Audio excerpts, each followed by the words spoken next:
자, 정해진 코너입니다. 일발장전 가도록 하겠습니다. 금요일이니까 뭐 고민을 좀 많이 해봤는데 지금 화면 상단에 나오고 있는 가장 잔혹한 테마입니다. 이 핵전쟁 관련주 이런 것도 주식시장에 있습니다. 사실 테마라는 것은 뭐 만들어내긴 나름이지만 분명히 존재를 하더라고요. 네. 자, 핵 관련주라고 해서 근데 이 기업은 뭐 굳이 핵 관련주는 아니더라도 코로나가 뭐 다시 또 유행할지 지금 뭐 전파 속도가 빠른 변이도 등장을 한다고 하는데 자, 대정화금이라는 기업을 두고 한번 볼까요? 러시아가 현실화될 경우에는 뭐 최악이죠. 악몽이 될 수 있는 이 핵무기 실험을 지난 4일자로 했다라고 그 AFP 통신이 파전을 했죠. 이스칸데르라는 그 미사일을 많이 들어보셨을 거예요. 거기에 탑재를 해서 발트해 역의 영토인 칼리닝그라드, 이 칼리닝그라드가 중요한 게 아니라 이게 유럽연합 바로 접경 지역입니다. 거기서 이제 핵 공격에 대한 모의 훈련을 했다라는 것은 어떤 의미를 지닐까 곰곰이 생각하게 됩니다. 일각에서는 9일 날이 이제 2차 대전 전승절 기념일로 종전 선언을 할 것이다. 근데 돌아가는 패턴은 전혀 그 내용이 아니잖아요. 하여튼 지켜는 봐야 되겠습니다만 우려스러운 일입니다. 여기에 이제 북한도 미사일 도발을 계속 이어지고 있는데 지난 며칠 전에 ICBM급을 발사했는데 지금 굉장히 조용해요. 이유가 뭔지도 모르겠습니다. 또 핵실험을 재개할 수 있는 풍계리 갱도가 복구가 지금 서둘러지고 있고 결국엔 7차 핵실험을 하겠다라고 이미 공언을 한 거의 상태이기 때문에 자, 하여튼 핵이라는 표현은 주식시장에서 제가 쓰기는 싫어합니다만 후쿠시마 원전 사태 때 실제 그 방사능 제독제인 요오드와 칼륨이 품귀 현상이 있었기 때문에 뭐 관련 기업들은 쭉 찾아보시면 많이 나옵니다만 대정화금은 원료의약품, 시약이라는 그 용어가 있는데요. 뭐 용어 해설은 지금 화면에 뭐 나갈 수 있겠습니다만 대부분 사용 용도에 따라서는 일반 시약, 분석 시약, 뭐 진단 시약. 왜 우리 코로나 검사, 저도 코로나 검사를 좀 이번에 최근에 많이 받았습니다만 검체를 해서 이제 시약에다가 짜 넣죠. 네, 그 시약을 주로 주력으로 하는데 이게 한 품목이 2천여 가지가 된다 그래요. 다품종 소량 생산. 이 진입 장벽이 굉장히 높은 거죠. 근데 업력도 오래됐는데 주가는 뭐 그냥 미지근하게 갑니다.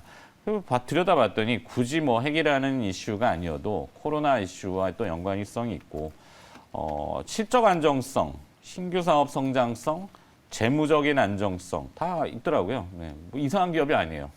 2021년도 매출이 890억, 영업이익은 80억. 그러면 주당 순이익 한 1,200원 나오죠. 현재 주가 하면 PER은 17배인데 업력을 봤을 때는 PER 17배는 싼 것 같아요. 70년대부터 이 회사가 있었으니까 업력은 한 50년 된 것 같고. 종목명이 일단 좀 네, 올드하죠. 좀 대정화금. 네. 네.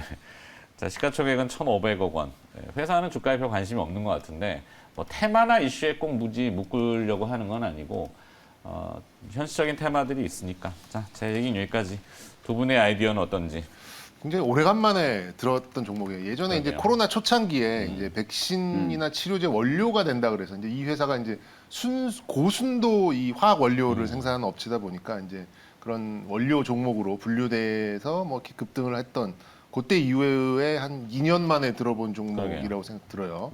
근데 뭐 말씀해 주셨듯이 뭐 재무적인 안정성도 굉장히 좋고 비율 같은 것도 굉장히 좀 좋기는 합니다. 그래서 이제 이런 쪽 원료 쪽으로 좀 주목을 받았으면 좋았을 것 같은데 이제 핵이라는 인류의 이제 이런 꺼내기는 싫지만. 재앙 앞에 이제 관련된 종목으로 좀 소개가 돼서 조금 안타깝긴 한데 어쨌든 저는 화학 원료 그 자체의 강점은 충분히 보유한 종목이라고 생각 듭니다. 일단 네.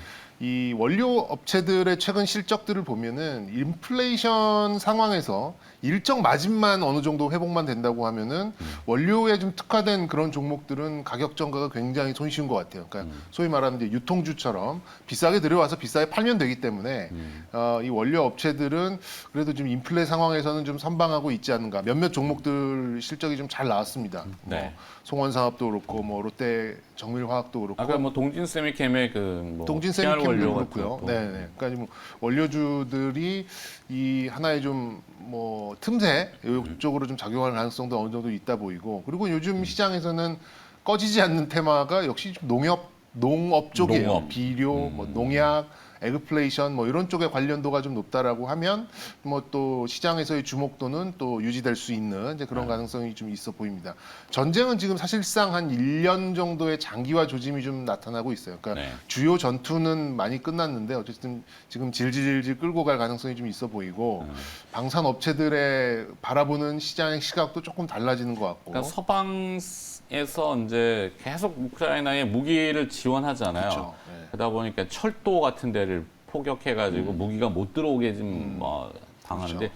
어찌 보면 전세는 러시아가 좀 수세에 좀 몰리는 듯한 느낌인데, 이래서 더 걱정인 거죠. 수세에 몰리면은 러시아가 최후의 수단은 사실 네. 저럴 거면 전쟁을 왜 했을까? 우리는 뭐 알기는 어려운 그런 내용들이 있지만, 하여튼 사람 민간인이 학살되는, 그렇죠. 이미 네. 푸틴 대통령은 전범으로 그렇죠. 규정이 됐고 제노사이드라는 표현이 나왔단 말이에요. 그래서 지금 걱정인 거죠, 사실. 좀 안 됐으면 안타깝죠. 좋겠지만. 빨리 좀 끝났으면 좋겠는데 어쨌든 뭐 이 논리를 좀 이렇게 종합해 보면 어쨌든 원료, 그리고 현재 시장에서 가장 강한 테마 중에 하나인 농업, 그리고 이런 관련된 이제 그런 제품 이런 걸로 좀 이렇게 모아 본다고 하면 저는 이제 뭐 역시 이제 비료나 화학 원료 쪽이 좀 맞는 것 같고요.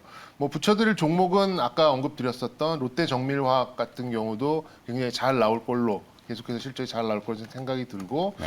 그리고 또 한 종목이 이제 대유라는 종목이 있어요. 네. 대유. 이것도 이제 비료 관련된 이제 그런 종목인데 뭐 거의 오른 게 없고요. 그러니까 물론 뭐 다른 사료주 뭐 이렇게 오른 거를 올랐으니 얘도 따라갈 것이다. 뭐 이렇게 되면은 사실 테마주의 성격상 끝물을 오히려 좀 의미하는 부분이 있는데, 그게 아예 좀 반영이 안 된 이제 그런 종목을 좀 찾다 보니까 대유라는 종목도 네. 좀 찾아서 붙여드리고 싶었습니다. 그래서 그러네요. 일단 논리는 이제 원료 쪽을 보고 농업 쪽을 붙여가지고 관련된 이제 그런 대표적인 종목들로 해가지고 롯데 정밀화학 그리고 대유 이렇게 좀 붙여드리겠습니다. 그래도 선택해 준다면 하나만 딱 고르면 그래도 좀 가볍게 움직일 수 있는 대유 신선한 좀 대유. 말씀드리고 싶습니다. 대유 공감. 네.